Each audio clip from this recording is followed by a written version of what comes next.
Hey there, everybody. This is Chris McDonald, and it's just after 2 o'clock.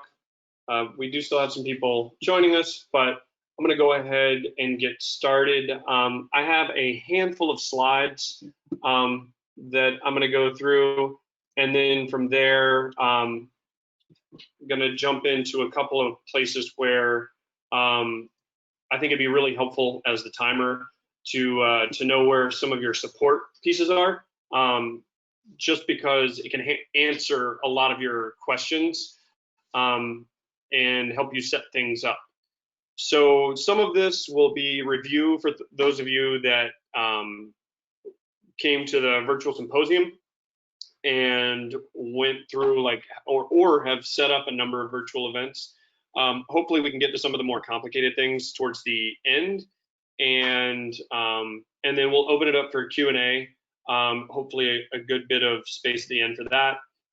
As I know, a number of people are getting very, very creative with how they are tallying or registering or what have you.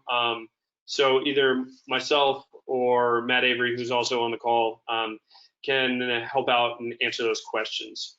So we'll get going. And I mean, again, it's been said over and over again, but I think right now that as timers, we're out there helping races in a time of need. I'm going to try to pun as little as possible during this, but so just getting straight into it and setting up a virtual race or helping an event go from a regular event to a virtual event. This is the single most important thing that you can do to make sure your virtual event runs smoothly.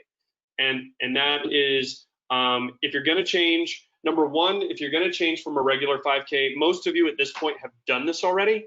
For those of you that only have late season events or summer events that are changing, last second, this might not be something you've done before, but personally, I would create an additional event instead of changing your event.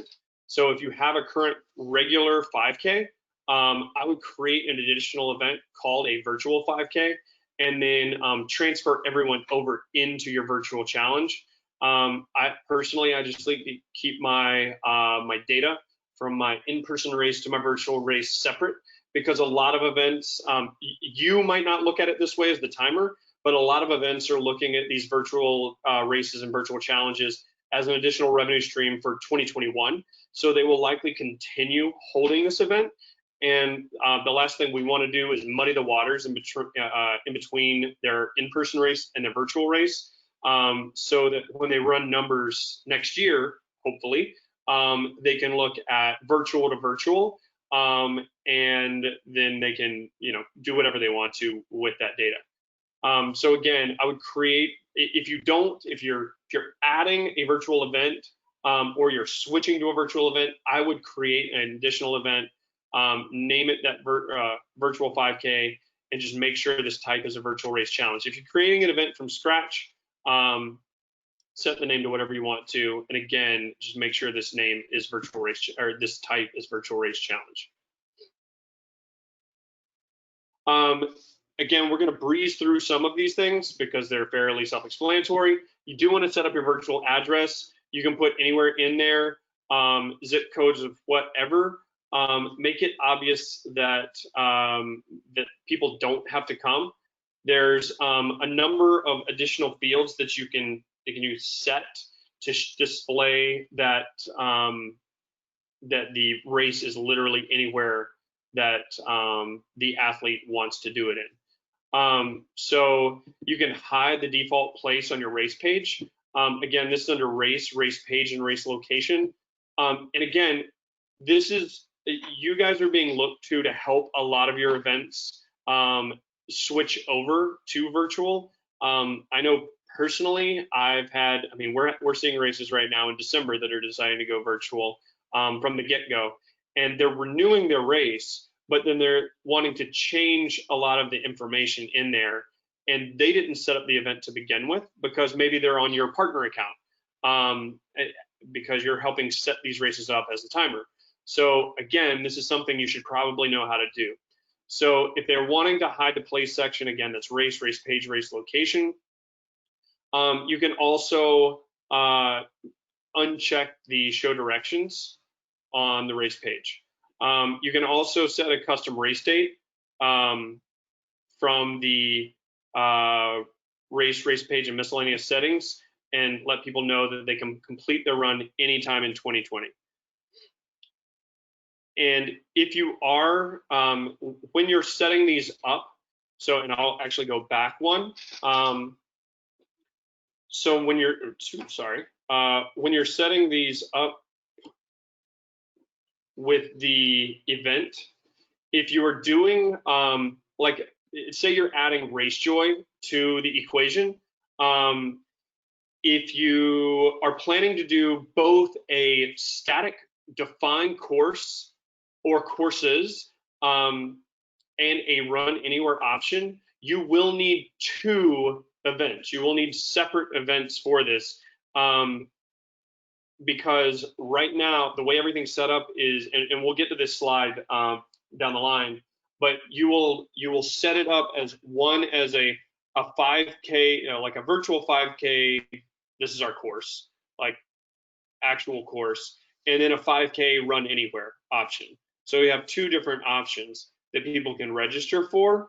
And that's because as they're setting up in RaceJoy, or as you're setting up in RaceJoy, you will go ahead and set one event as a defined standard course and one event as a run anywhere option. So again, that's just if you're using RaceJoy and if you're allowing for both of those scenarios. So they do need to be two separate events within RunSignup. And if some of you haven't been on one of these calls before, you do have a little question section in your dashboard of GoToWebinar. So you can click into that question, and if it's an overall question that everybody needs to understand, we'll make sure to make it a point to talk about it. If it's something more specific to your event, then we will have somebody answer that directly. So moving on. And we're actually going to get to this hyperlink in a bit, because most of this information can be found at this hyperlink. And we'll go through where this information is, because there's a lot more info as to helping set up, change things, things like that. So something, and I'm not going to read through all of this information, but on the setup, one of the things as a timer that you're probably going to want to make sure you check out, and that is the shipping address validation feature. So there's three different sections or three different things that you're going to be looking at, and all of this is under race registration and shipping. So you have the ability to confirm shipping address during registration. This forces people to confirm their registration. You can validate the shipping address, and it uses like similar APIs to USPS's, Amazon, eBay, things like that. This is super important if you are doing the shipping.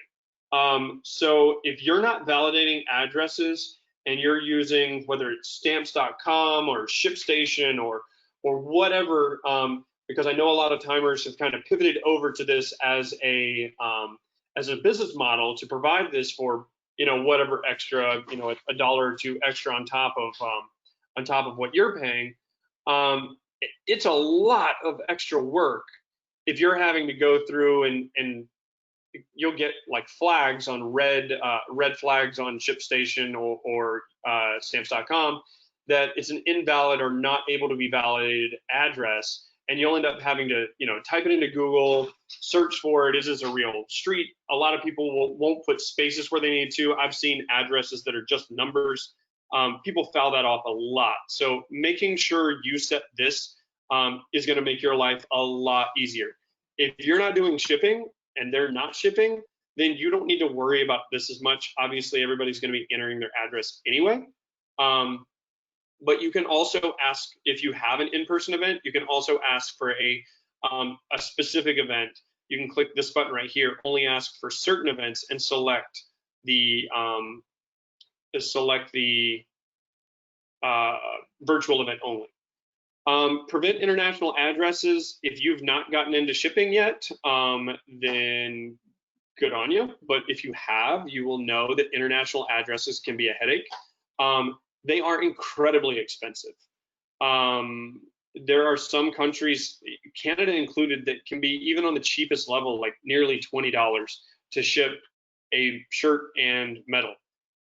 Granted, USPS will validate addresses through certain certain accounts in Canada, but there's a number of European countries and none in Asia, I think, and none in Africa that it will validate.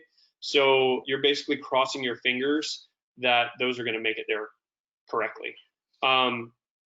So again, it's under race registration shipping. Just wanted to make sure you guys knew where this was, because this setup will help you greatly in terms of setting things up. So virtual results setup. So you definitely need to make sure these settings are correct so athletes can submit the results within the correct time frame and they're sorted in the correct manner. There's, like I just said, a number of creative ways that people are setting things up, and RunSignup's come up with a ton of different, different tally options or like summit options where you're doing elevation gain. So there's just tons of different ways that you can set these up. You just want to make sure they're set up correctly, because changing things after the fact can make things very, very messy. You also need to understand the difference in between a race and a challenge. A race being one result submission for one activity, and the other being a challenge where there's a submission of activities that tally up to a goal.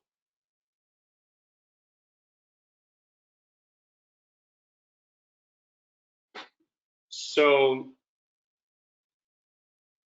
with that, we will go into setting up the virtual race results. Again, most of you guys have already done this, but the race day tools and enhanced virtual race and virtual results is where you're going to go. So on your race page, race day tools, enhanced virtual race, and set up virtual race. Also on this, just keep in mind that it can take up to a couple days to approve these, because we want to make sure everything's set up correctly. And also, and this is our test event that we used during our virtual symposium, which was super awesome. Hopefully most of you got to play around with it, but this is our Race Joy Rocks event.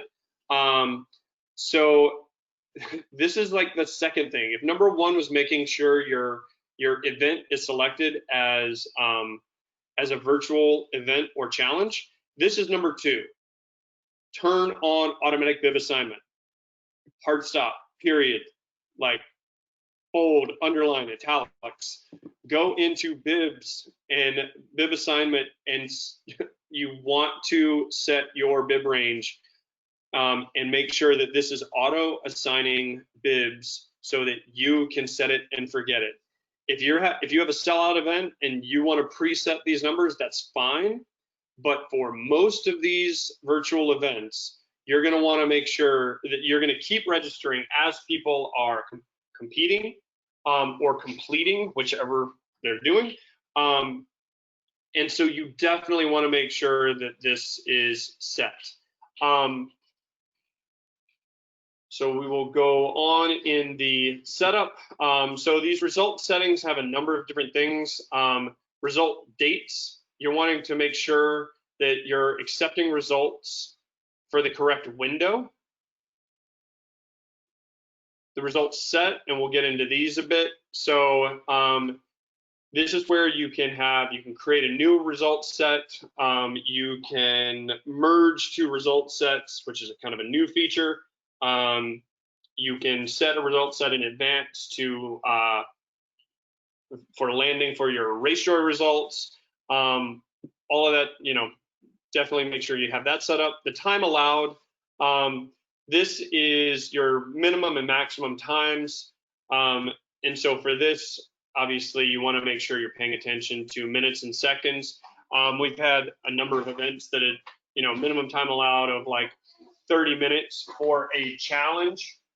And if you're doing a challenge and you're allowing people to, submit as many times as possible, and you have a 30-minute minimum, somebody goes and competes and or completes a 1 mile walk for that day, you're going to have an issue. They're going to get an error with their result upload.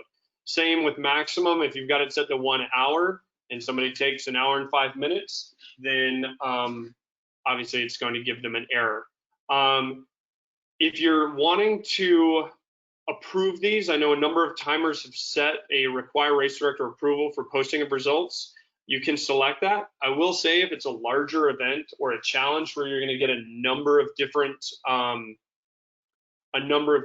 results posting, this can be a bear. And say you go on vacation or you take the weekend off or whatever you want to do, and you don't want to work 7 days a week, they are going to pile up. Granted, there is a bulk approval on that page, so hopefully that'll help out.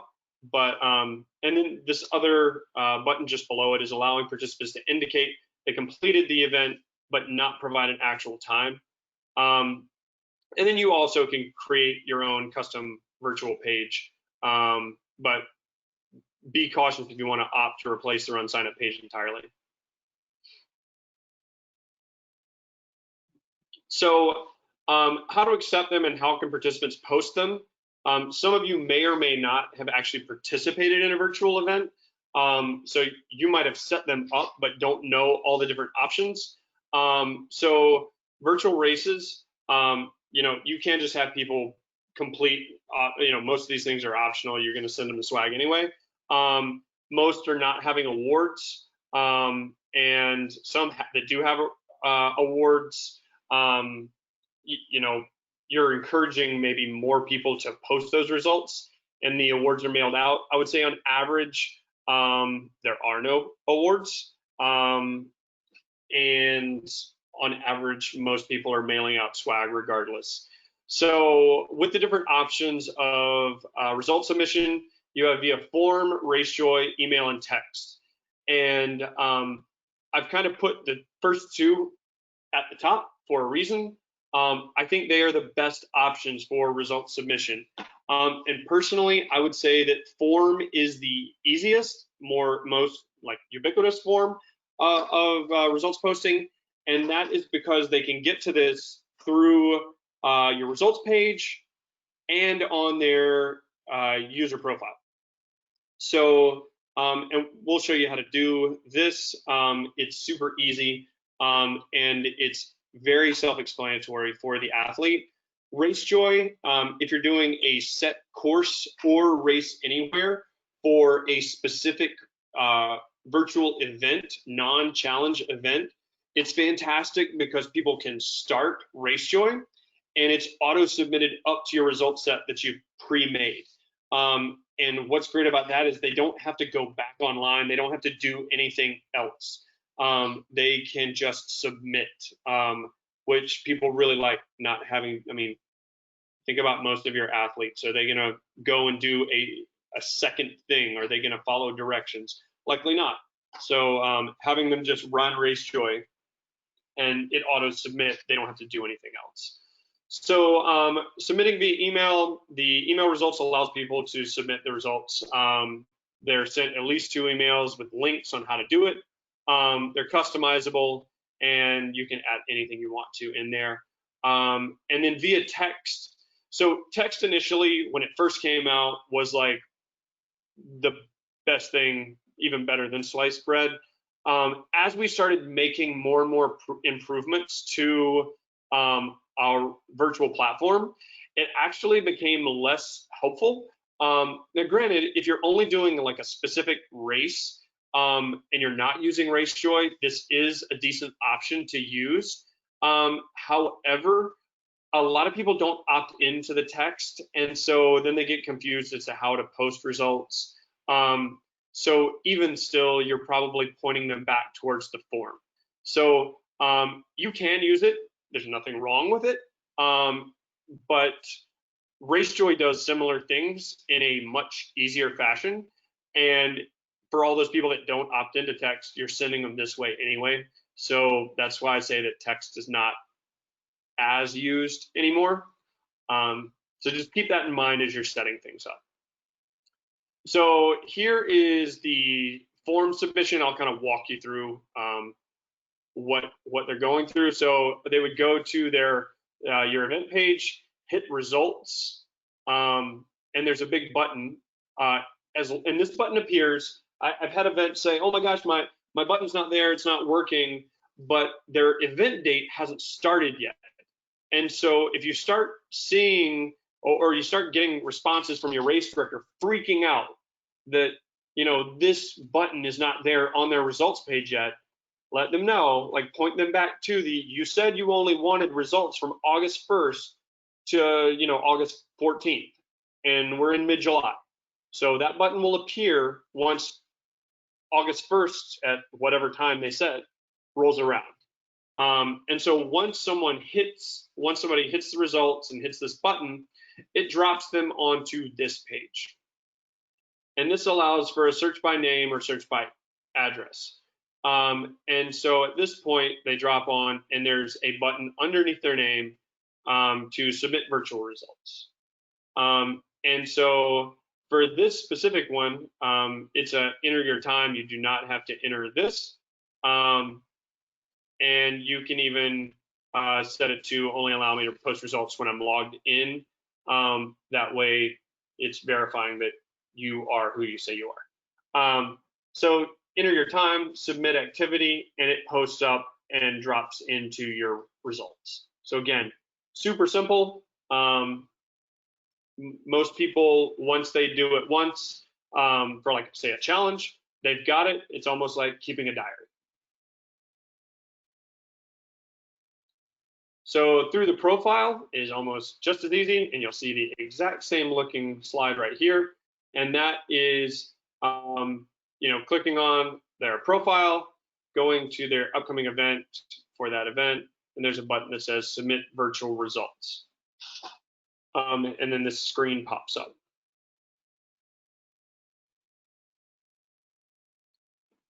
And with RaceJoy, you're just making sure that, again, for your RaceJoy Rocks, that in this scenario, it was a race anywhere option. All of that is set up. The athlete would then start RaceJoy, and when they hit that 5K mark, it will auto-publish to the results set on RunSignup.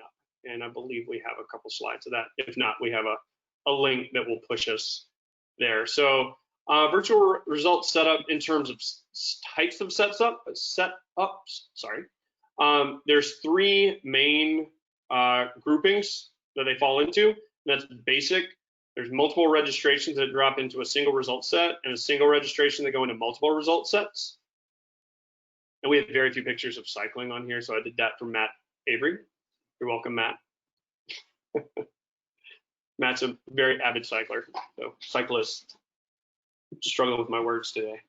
So the basic setup, under virtual race results, again, we're just going to cruise through this since we've already been through it once, and then we'll go to some of those help documents. You're going to go to Race Day Tools, Virtual Challenge Results, Configure Virtual Results.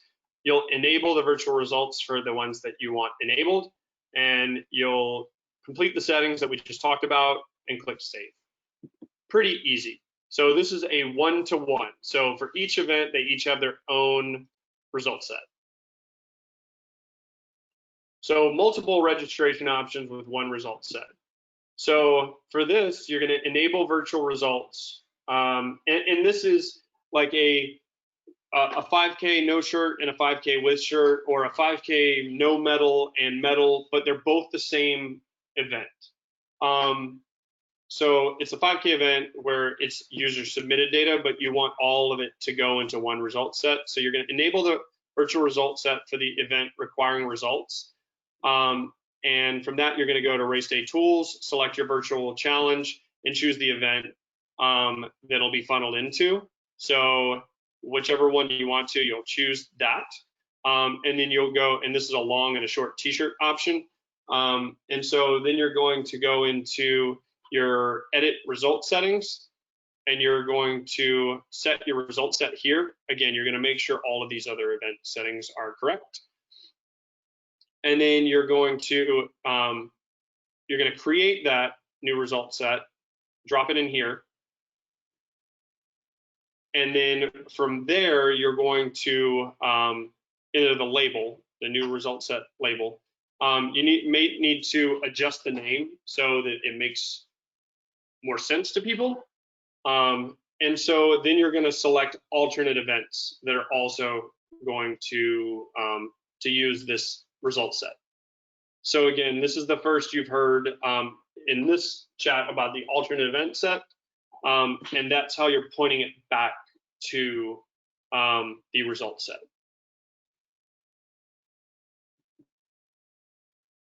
Conversely, you can have one registration and multiple result sets. So this is where you have a master registration on like high-level registrations that covers like a bundle or multiple types. But you need to have lots of mini challenges within that. Like we joked around about the hot dog eating contest because all of these rolled out, I believe, just before July 4th, and the hot dog eating contest on July 4th is one that people actually, like a type of tally contest that people actually know about. So in this regard, you're going to enable virtual results. You're going to go to your race day tools, virtual challenges, again, configure result sets, and you're going to enable the virtual results for the master registration category. And then you're going to enable those same result sets for the events that need virtual results. So you're still going to need to enable the master registration options so that you can communicate for the overall event. The next step is you're going to adjust the master registration result sets to alternate event submission only. So what this is going to do is this is going to disable the result set for your bundle category. So again, like this means that if you did like the whatever 4th of July bundle, and it drops them into the hot dog eating contest, the step contest, and whatever, the virtual 5K, it's only going to allow the bundle itself. Nobody's going to be able to submit results for that event. It's only going to allow for alternate events.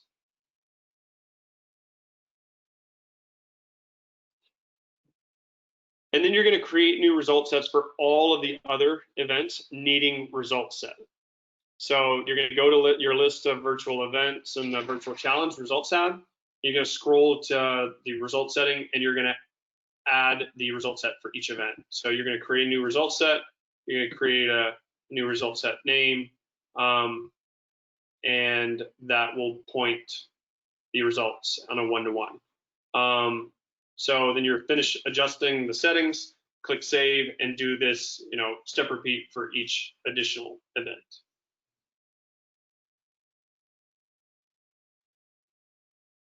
So instead of taking questions, I'm actually going to go into a couple other things that we have set up.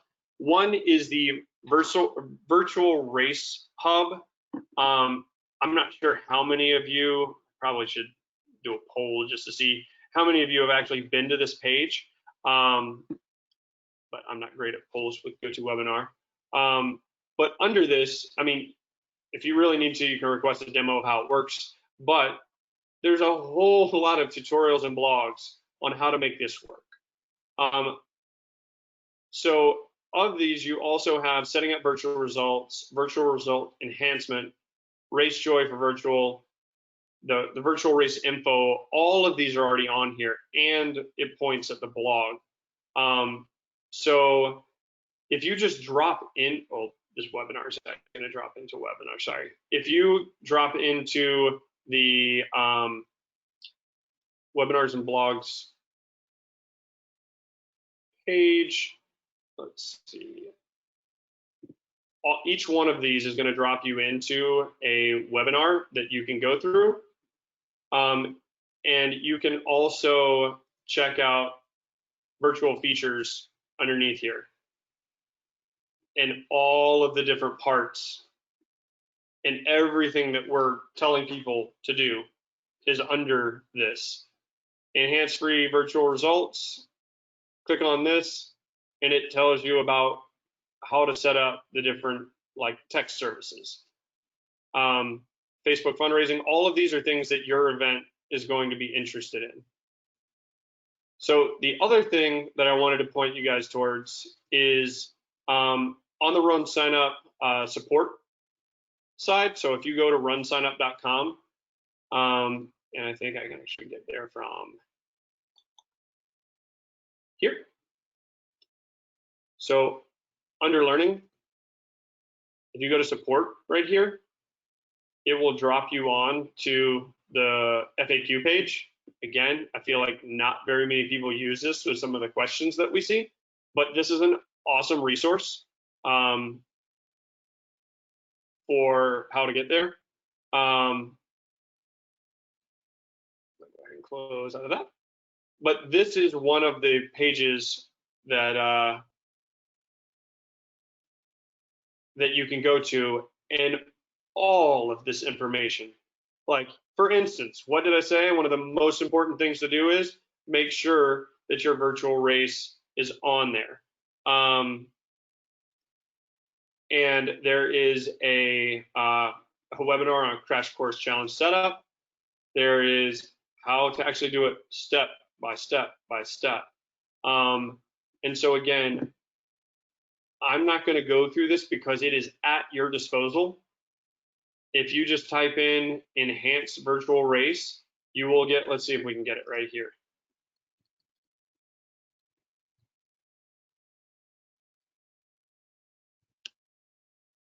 Well, maybe that's.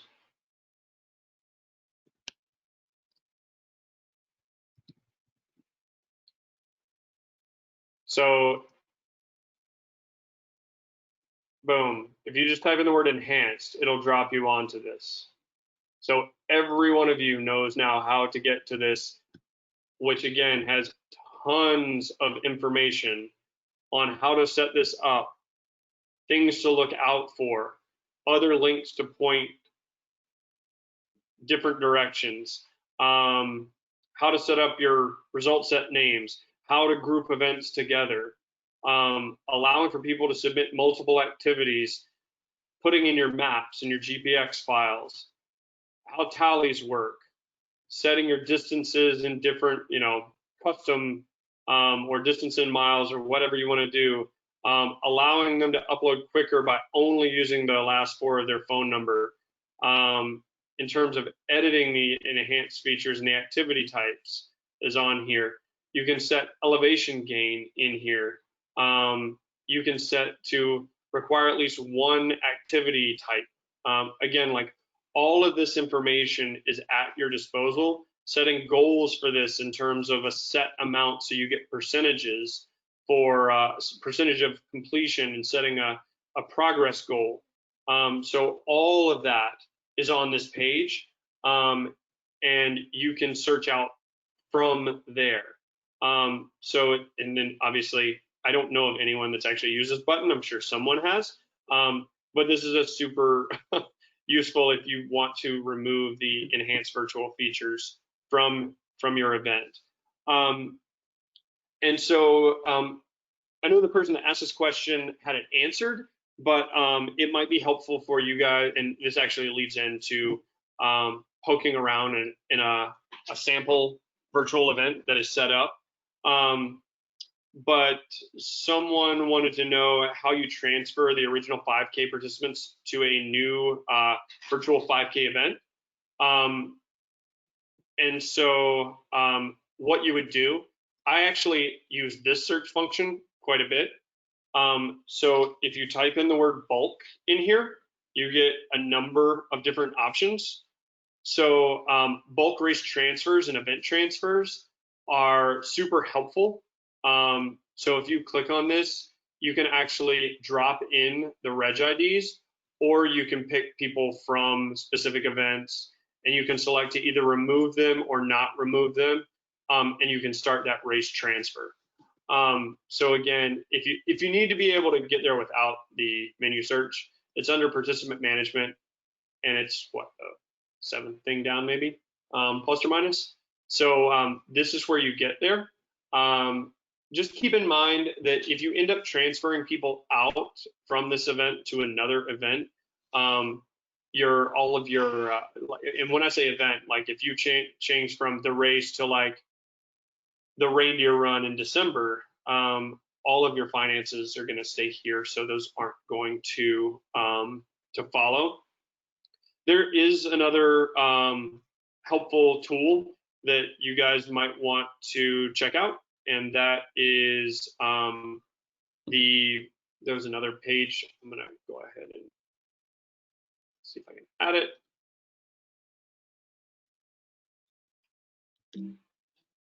Let's see, give me one sec.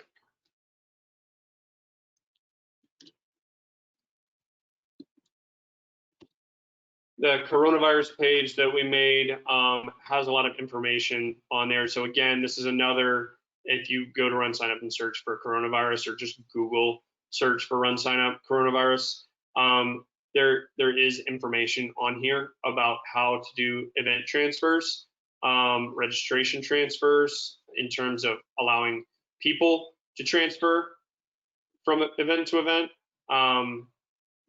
So again, a number of you are helping events with this process. So it is something that you likely would want to just brush up on and make sure you understand. The whole point of, if you are a partner of ours, is to be able to do some levels of support for those events. And so there's links on each one of these to kind of dig deeper into how to enable event transfers, how to allow for registrants to change their own events, and how to communicate with these transfers. So I'm not sure if there's any other questions on those specific topics. Matt, anything else before I poke around in this event? Nope, all good. Okay. Cool.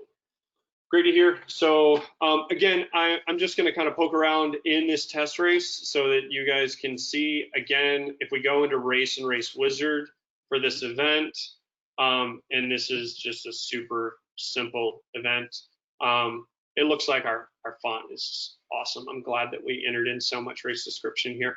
But we set our location information, and then when we went into our, sorry, I didn't scroll down far enough to show you the events.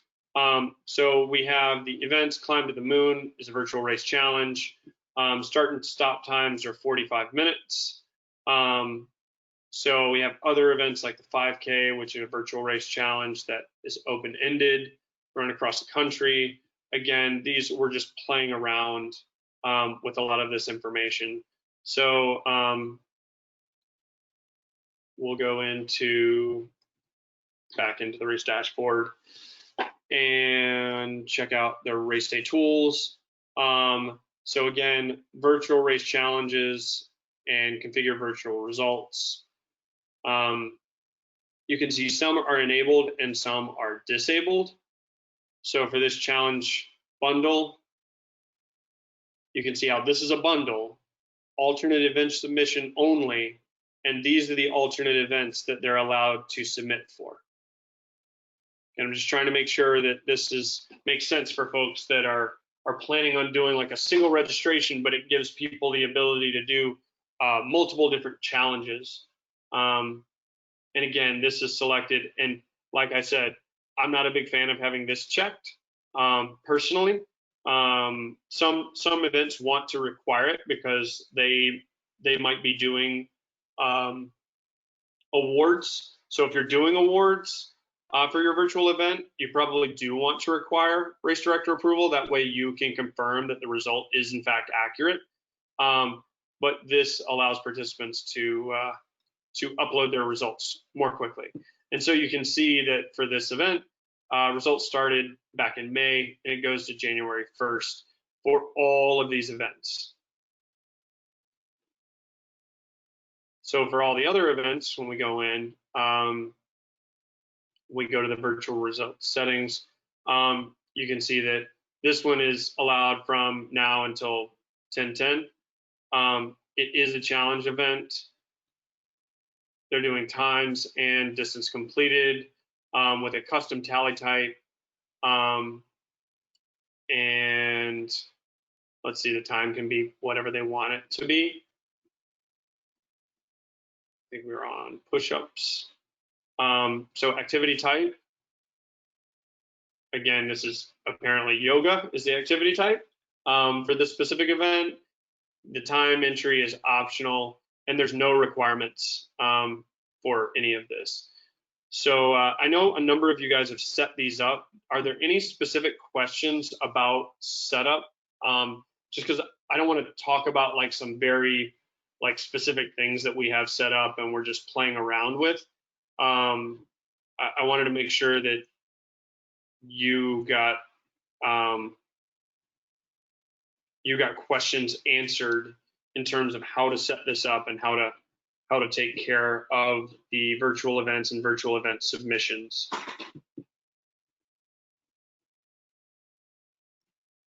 Let's see if we have any results for this event.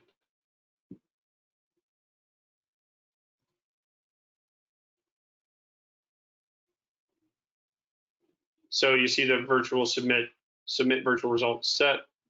Matt, you're doing a great job on your run across the country. Looks like he's been running at a 23-minute pace.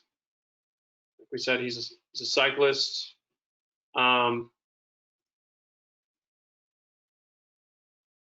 hot dogs eaten, so here you go. So 102. For some reason, we're telling people to eat 100 hot dogs. That's horrible. But and just in case you guys don't know, this is something that I find that timers don't realize. When you're on a page like this and you are set as the timer or the race director, there's this edit function right here. You can go in and, like, for instance, you're not using chip or clock time, you can hide this. Everybody's in the US, you don't want to show it, you can hide it. Pace. So right now, if you go look at this, you can see columns that you're not using. So if we go to edit that and you want to clean that up a little bit, like for instance, you don't care to show the bib, you don't care to show some of these, save changes, they're gone. Did I change? Missed one. Whoops. Save changes, boom. If you want to move a column, you can do that as well. So let's say you want age to present somewhere else. You can move age here. And so now if somebody else goes to this page, this is what it's going to look like. So just something to consider in terms, or you want to change a column header as well. I mean, again, all of this is editable for you. I don't know what you'd want to put in here. Instead of gender, you want sex. So again, all of that is editable. For those of you that haven't done it, let's see. It does look like we've got some questions in here. So challenge milestones. What does automatic do and what's the difference between first option? Let's go into. So the milestones, Matt is going to be going into that in more detail. Matt, do you want to do any of that today, or should we? I was actually just typing out a response to Steve's question on that one, so I'll just bring it up myself. Okay. So the question was, again, what does automatic do? So Chris, would you mind going to the hot dog eating contest? Going down, scrolling down this page. This one. Yeah, the setup, and go to the goals. So scroll down.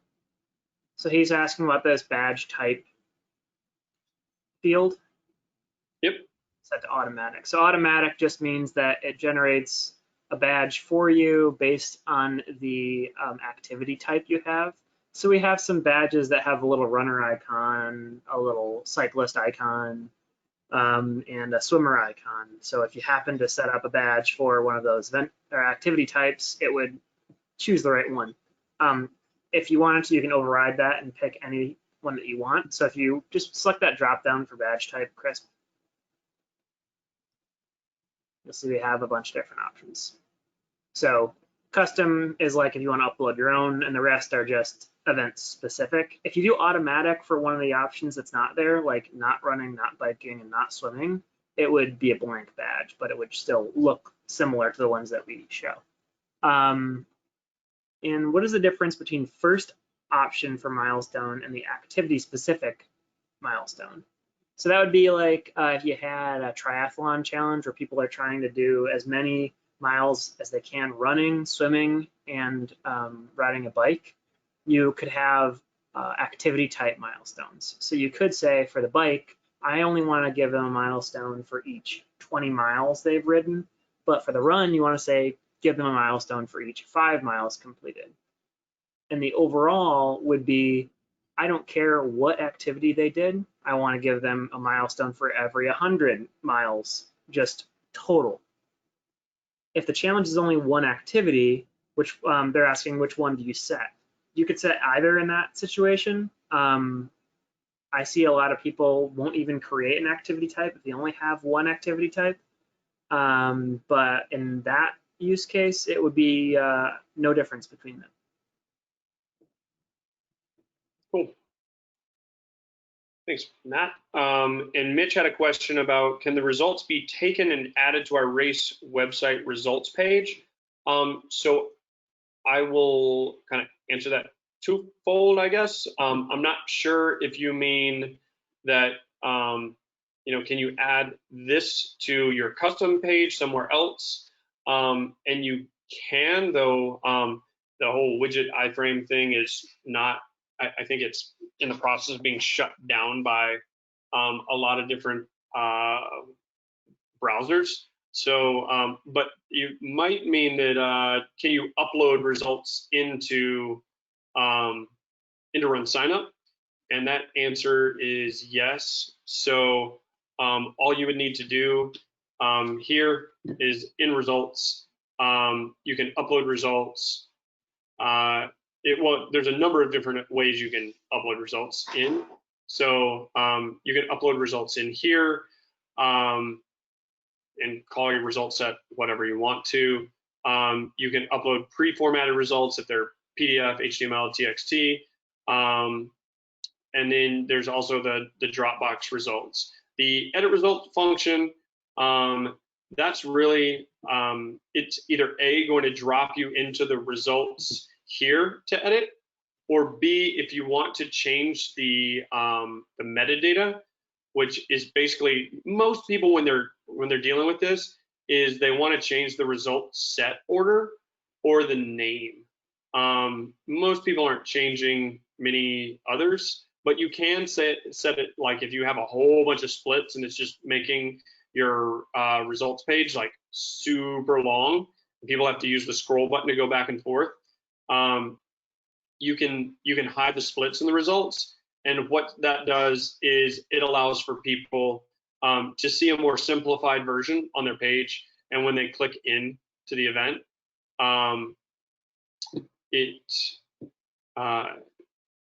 it then shows all of the results and all of the activities that they've done. So I hope that makes sense. I'm not sure, Mitch, if that's what you meant, but it sounds like we got it. Let's see, upload from RunSignup. Yes, so it'll get me there. Perfect. Any other questions? Still have about 10 minutes left if you guys do still have questions or want to see anything specifically. Again, while we're on this, I think that this is something to consider. since we're talking about results and you guys helping events, the certificate, and granted, I have no idea if we did, nope. So we didn't do anything fancy with this certificate, but we can. All we have to do is, if you don't know where it is, you can always type in certificate. You can see Race Day Tools Results Finisher Certificate. And so this is a super nice thing that you guys can help do for your events. And so if we want to set this, and Matt, I don't think Matt cares if we, which event was he in? Was it hot dog eating? Because we're playing with. So if we're wanting to set this to both or all, we can set it as a default for everything if we wanted to. Or you can select the ones that you want. You can select different templates for different things. You can actually upload your own. I always suggest for people to have like a space in the middle with low contrast, so not going from white to black. And you can choose your own image, save settings there. And so I believe we should be able to hit refresh here now. Yep, boom, there we go. And we can change all of this other information in the background because some of that's hard to read. But people do actually like these, and they are able to share these out to social media. The same thing goes with the bib, and it doesn't look like that this is set up with custom bibs, but for virtual events, I would strongly advise you guys to get used to setting up the digital bibs, which customize the digital bib, which is right here. And it can just really help with not having to ship things out. You can do, again, 600 by 775 and upload it, customize it. You can drop their name on it. And it makes, that means you don't have to ship out the bib, and it can make your life a lot easier on your end. I know we've talked about some of that previously.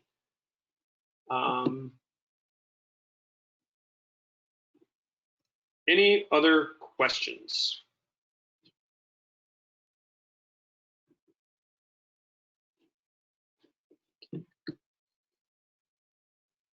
I'm not seeing anything coming through. Let's see.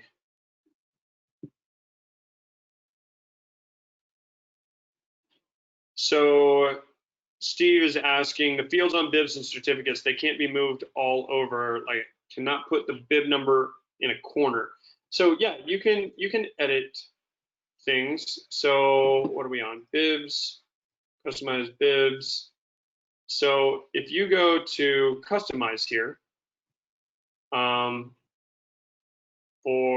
let's go to the hot dog challenge. So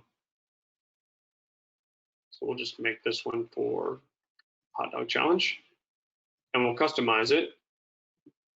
So there's nothing on this. So, oh, yeah, I was just not patient enough. So if we want to move this, we can move it. If we want to move the number, we can move it and resize it. And if you double click on it, you can actually change the font. You can change the font color, things like that. So you can remove, like, we don't want the race name on there. Fine. But we do want the participant name. So yeah, you can update this. I mean, you're probably gonna, foul it up a bit, but you can also, let's see, Google logo. We want to add the Google logo apparently in there. I don't know why, but we're gonna do it. So you can save it. And then when Matt goes into his, let's see, this is going to be a train wreck for me to actually get to that. So, because it's going to make me log in and out since I'm in the admin setting. I'll tell you what, I will go in and do it for a finisher certificate since it's way easier to display. So I'll customize the finisher certificate. So obviously we're not doing times, so we don't need to see that. There's no group for this person. And we do want overall placement, but we want that bigger.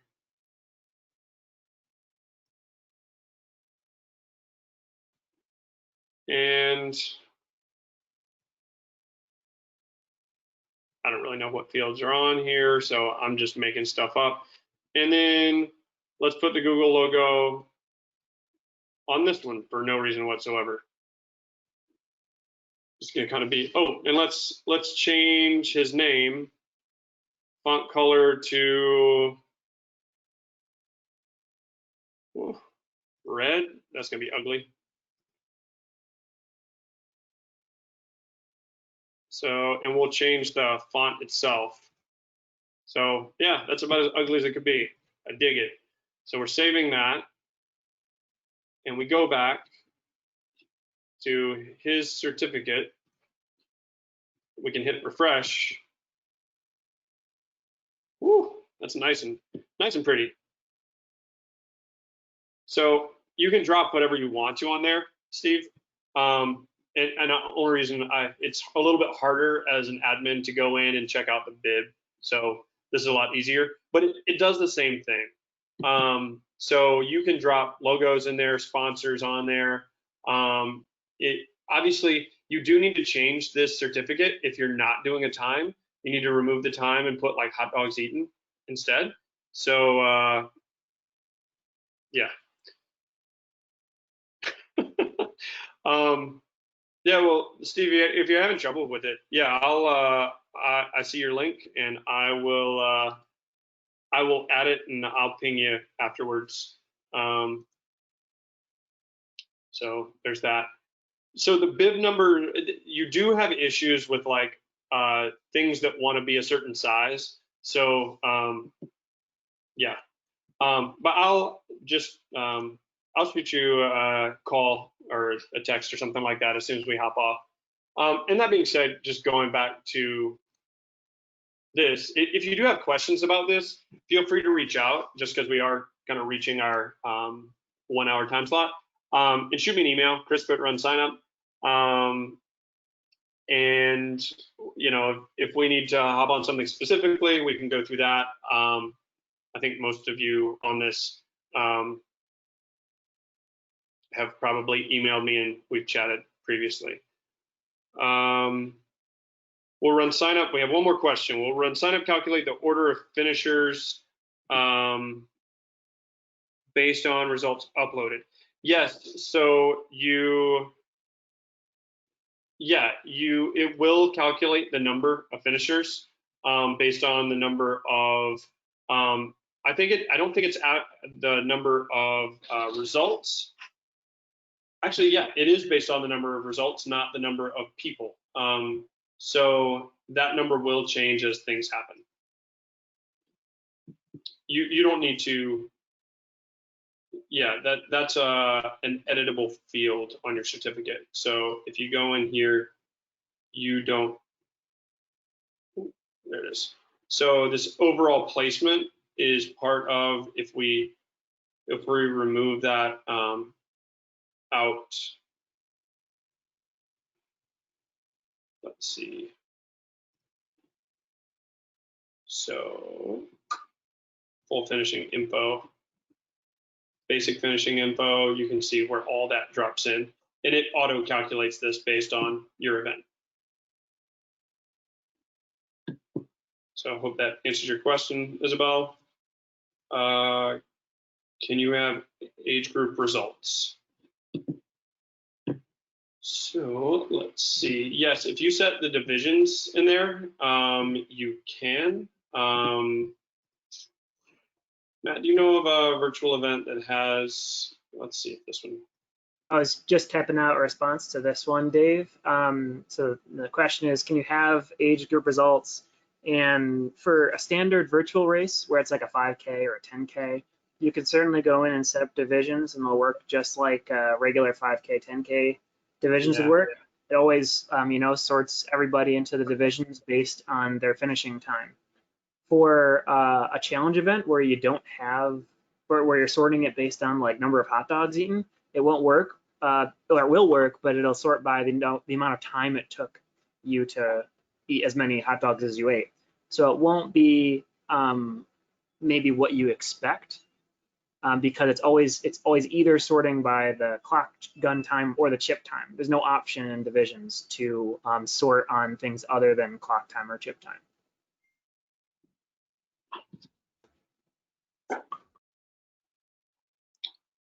So, and this is where, Dave, you just under race day tools, race divisions, and race divisions right here, and you can go in and set those divisions up as you'd like them. But again, I would only do this for your virtual run and not a challenge. Let's see for challenges. Yeah, Dave was asking about challenges. I'm not sure if it's on the dev schedule for future challenges. Matt, do you know if that's on the list or not? I don't think it's a high priority, and it's also really complicated. So if anything, it will be a little while before we do that.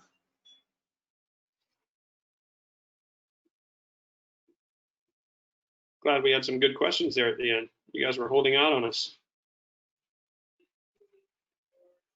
All right, well, we've, I think, hit our timeline of 1 hour. Again, if you guys do have additional questions, feel free to let me know. And we can help with setup or anything like that. And yeah, we appreciate you being on. And thanks so much for joining us today. So take care and have a great rest of your week.